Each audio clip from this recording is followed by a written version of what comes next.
Assalamualaikum warahmatullahi wabarakatuh. Perkenalkan, saya Primani Zahri dengan NIM 432201201037, mahasiswa Universitas Mercubuana, Fakultas Ekonomi dan Bisnis, jurusan akuntansi. Pada kesempatan kali ini, izinkan saya mempresentasikan tugas besar 2 metodologi penelitian sekaligus judul proposal skripsi saya dengan judul The Analysis of the Effects of Debt Covenant, Tunneling Incentive, and Bonus Mechanism to Transfer Pricing Decision with Tax Minimization as a Moderating Variable on Multinational Companies Listed in BEI pada tahun 2017 sampai dengan 2021. Nah, di sini dosen pengampu untuk metodologi penelitian yaitu Dr. Nurul Hidayah, MSIHK, dan juga dosen pembimbing di sini ada Ibu Triani Budiastuti. Nah, pada presentasi kali ini kita akan membahas lebih lanjut terkait dengan 3 chapter, yaitu chapter pertama, yaitu background penelitian, rumusan masalah penelitian, lalu ada purpose dari penelitian, dan juga benefit penelitian. Chapter 2 akan membahas lebih lanjut terkait dengan tinjauan pustaka, hipotesis, riset sebelumnya, dan juga framework dari penelitian. Di mana chapter 3 akan lebih membahas terkait dengan metodologi penelitian. Nah, pada background di sini, izinkan saya menjelaskan terkait background penelitian. Yang pertama, dilandasi dari alasan utama didirikannya suatu perusahaan, yaitu dengan tujuan mengincrease profit yang dimiliki dengan menekan cost yang dikeluarkan. Nah, bagaimana caranya? Salah satunya adalah tax planning. Nah, tax planning ini juga sudah diterapkan oleh beberapa mayoritas perusahaan, baik itu multinasional maupun nasional, dengan kurang lebih 4 metode, yaitu tax saving, lalu ada schedule tax payment, lalu ada optimalisasi kredit pajak yang sudah diterima, dan juga tax avoidance dan tax evasion, di mana merupakan suatu praktik penghindaran pajak dengan mengalokasikan ke beberapa objek yang tidak terkena pajak. Nah, dilihat dari kasus global di sini, pada November 2020, OECD merilis data terkait dengan hasil distribusi upaya untuk mencegah adanya double taxation melalui mekanisme MAP yang sudah diklasifikasikan case close. Nah, dari case close ini dapat dilihat bahwa adanya 1.114 transfer pricing yang terjadi pada 2019 dan juga 1.707 kasus lain. Nah, totalnya sendiri di sini ada 2.821 case, dan dapat dilihat bahwa hampir 50% sendiri di sini kasus penyelewengan tax avoidance di sini diambil dari transfer pricing. Nah, beberapa perusahaannya yang melakukan praktik ini yaitu seperti Coca-Cola, Adaro, dan Garuda Indonesia. Praktik ini pun juga sebenarnya sudah diatur dalam regulasi Dirjen Pajak per 43 PJ 2010 yang sudah diamandemen di regulasi Dirjen Pajak per 32 PJ 2011 terkait dengan pengaplikasian Principle of Fairness and Business Ordinance pada transaksi antara wajib pajak dan related parties, di mana wajib pajak di sini ketika akan melakukan transaksi dengan pihak-pihak yang mempunyai hubungan istimewa harus meng-apply atau menerapkan Principle of Fairness dan Business Ordinance. Nah, praktek transfer pricing ini khususnya pada negara-negara berkembang, khususnya pada Indonesia, dapat berpotensi untuk meminimalisir revenue tax dalam tahun tersebut. Seperti dilihat bahwa aktualisasi tax revenue yang pada Indonesia pada 10 tahun terakhir ini belum pernah mencapai target tax revenue yang sudah dibahas bersama oleh Kementerian Keuangan. Nah, tax ini merupakan salah satu sumber utama untuk penghasilan negara. Bahkan di beberapa negara berkembang, pajak ini bisa berkontribusi lebih dari 80% total income dari suatu negara. Nah, apa sih yang menyebabkan beberapa perusahaan menerapkan praktek transfer pricing? Ada beberapa alasan, yaitu yang pertama adanya dengan tax, tarif tax itu sendiri, lalu yang kedua adanya tunneling incentive, lalu ada debt covenant, mekanisme bonus, dan juga beberapa hal lain. Nah, rumusan masalah di sini merujuk dari background sebelumnya bahwa beberapa alasan dalam penerapan transfer pricing akan lebih diteliti lebih lanjut, yaitu tunneling insentif, lalu debt covenant, lalu mekanisme bonus, dan juga praktek minimalisir tax, yang kita akan lebih teliti lagi terkait dengan apakah tax minimization ini akan memperkuat atau memperlemah tunneling insentif, debt covenant, dan bonus mechanism kepada keputusan perusahaan untuk melakukan transfer pricing. Dimana tujuannya juga untuk semua alasan ini adalah untuk mengetahui apakah memang alasan-alasan tersebut berpengaruh pada transfer pricing decision.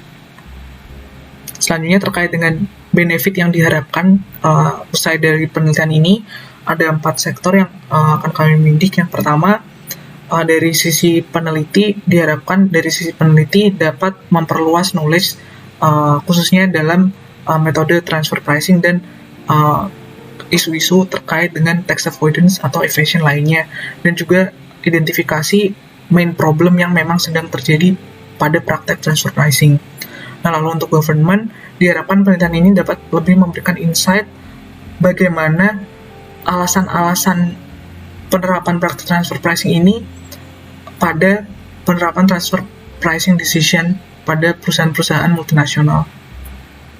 Lalu selanjutnya untuk alma mater diharapkan dapat menambahkan referensi lebih lanjut untuk riset-riset selanjutnya terkait dengan isu yang sama. Lalu untuk lainnya diharapkan lebih memperluas knowledge untuk subjek ini lebih khususnya. Selanjutnya terkait dengan tinjauan pustaka dalam penelitian ini, sebelumnya sudah membahas terkait dengan transfer pricing, dan transfer pricing tidak akan dilakukan apabila memang tidak ada hubungan istimewa antar pihak. Nah, hubungan istimewa antar pihak ini termasuk dalam agensi teori, di mana agensi teori ini merupakan teori yang ada dari dua parties yang memang bersangkutan, di mana dua parties ini atau pihak ini sudah melakukan perjanjian dan persetujuan dan memiliki hubungan istimewa antar satu sama lain. Nah, case dari transfer pricing ini dapat terjadi apabila memang adanya transaksi di antara dua entitas bisnis yang sudah mempunyai hubungan istimewa tadi. Nah, ini juga dapat merupakan peluang untuk transaksi-transaksi antar entitas yang bisa menyebabkan konflik of interest antar shareholder maupun antar direksi. Nah, ini juga berhubungan dengan teori agensi. Nah, lanjut ke transfer pricing, yaitu merupakan suatu praktek accounting dalam penerapan harga dari satu divisi di anak cabang ataupun anak perusahaan maupun cabang perusahaan sama, baik dari satu divisi ke divisi lain terkait dengan barang ataupun service yang memang sudah disediakan. Nah, penentuan harga ini juga pasti diambil dari ALP, yaitu Arm's Length Principle, yaitu batas harga wajar yang sebelumnya sudah ada dan memang sudah ada di publik, seperti pembelian antar buyer dan seller independen. Jadi memang penerapan penentuan harga dalam transfer pricing ini memang harus mengacu pada ALP. Dan dalam perhitungan transfer pricing di penelitian ini akan menggunakan formulasi RPT, yaitu piutang RPT, terus RPT receivable dibagi total all receivable dikalikan 100%. Nah, transfer pricing ini dapat dipengaruhi, transfer pricing decision ini dapat dipengaruhi dari kurang lebih 3 potensial variabel. Yang pertama dari debt covenants, yaitu kontrak hutang, di mana ini merupakan agreement yang dapat dilindungi oleh lender-lender dari administrator yang akan mencoba melukai atau menghalang beberapa interest dari kreditor-kreditor. Dan di sini hubungannya dengan transfer pricing decision adalah shareholder sudah menetapkan direktur yang akan mengelola sumber daya yang ada di perusahaan tersebut. Jadi nanti akan lebih melihat terkait dengan daya modal yang dimiliki oleh shareholder yang akan dikelola oleh direktur dalam membiayai semua aktivitas dari perusahaan. Nah, maka dari itu di sini akan dianalisa melalui rasio leverage. Salah satu rasio leverage yaitu DER, yaitu debt to equity ratio, di mana total liabilitas akan dibandingkan dengan total ekuitas yang dimiliki oleh perusahaan dikalikan 100%. Semakin tingginya rasio DER ini akan memperlihatkan seberapa seberapa mampu saham dalam seberapa banyak ekuitas dalam menutupi liabilitas yang memang dimiliki oleh perusahaan. Nah, yang kedua adalah tunneling incentive, yaitu merupakan praktek dari shareholder mayoritas shareholder yang mentransfer baik aset maupun laba dari company untuk personal gain mereka dengan menchargekan biaya yang dikeluarkan itu ke shareholder minoritas. Jadi untuk beberapa pengenaan taxnya akan dikenakan ke shareholder minoritas. Nah, biasanya untuk bisa dikategorisasikan sebagai shareholder mayoritas ini adalah bagi mereka yang mempunyai kepemilikan foreign share ownership yang melebihi 20%. Nah, yang ketiga adalah dengan mekanisme bonus, yaitu merupakan suatu penghargaan yang diberikan oleh owner atau shareholder dari perusahaan ke manajer atau direksi terkait dengan apakah perusahaan memang sudah mencapai target performance yang baik atau tidak. Nah, jadi banyak atau tidaknya perhitungan bonus dapat dilihat dari net income ataupun dengan target dari pertumbuhan dari laba neto. Nah, di sini formulasi yang dapat dilakukan yaitu dengan melihat IDRAN LB, yaitu dari laba bersih tahun ini dibagi dengan laba bersih tahun sebelumnya dikalikan dengan 100%. Nah, faktor variabel moderasi di sini yaitu tax minimization, yaitu merupakan strategi oleh company atau perusahaan untuk meminimalisir beban pajak perusahaan dan dilakukan dengan berbagai macam hal. Nah, tax minimization ini juga secara langsung akan mempengaruhi debt covenant, tunneling incentive, dan mekanisme bonus. Namun seberapa besar atau seberapa besar pengaruhnya yang akan diteliti dalam penelitian ini, seberapa besar pengaruhnya dalam transfer pricing decision. Nah, untuk perhitungan tax minimization ini akan menggunakan formulasi tax expense, beban pajak dibagi laba kena pajak dikalikan 100%. Nah, riset-riset sebelumnya di sini saya ambil kurang lebih ada 5 riset sebelumnya yang terkait dengan penelitian yang sama. Kurang lebih variabelnya juga sama. Variabelnya untuk variabel dependennya di transfer pricing, lalu untuk variabel dependennya juga ada beberapa variabel independen yang sama seperti tunneling incentive dan bonus mekanisme. Dan beberapa riset ini sangat bervariasi, kurang lebih seperti